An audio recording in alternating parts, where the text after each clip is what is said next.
میں فجر سے 10 منٹ پہلے وتر پڑھ لیتی ہوں.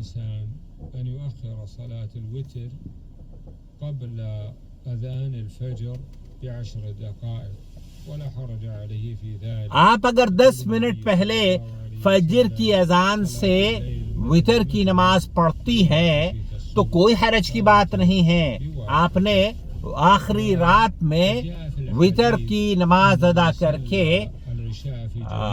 اس کا حق ادا کیا ہے. نصف الليل ومن صلى الفجر في جماعة فكأنما قام الليل كلها.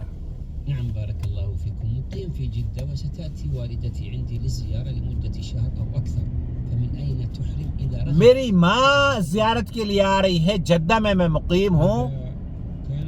کہاں سے وہ احرام پہنے گی؟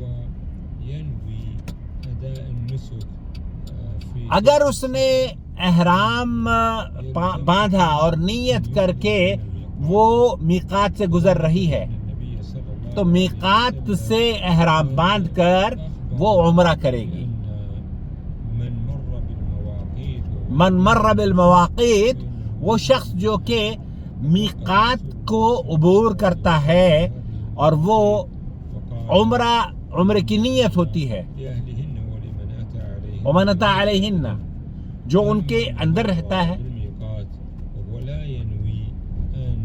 لیکن وہ عورت جو اپنے بیٹے کی زیارت کے لیے آئی ہے، وہ عورت جو اپنے کسی کام سے آئی ہے، وہ خاندان یا وہ بیوی جو اپنے شوہر کے پاس جدہ میں آئی ہے، اسے چاہیے کہ وہ جدہ میں آ جائے اور یہاں سے احرام باندھے.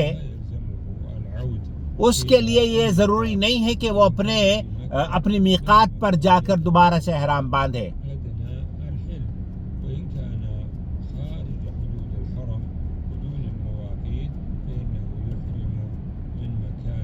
آپ کی والدہ جدہ میں داخل ہو چکی ہیں، آپ سے ملنے کے لیے آئی ہیں، تو وہ جدہ سے احرام باندھیں گی.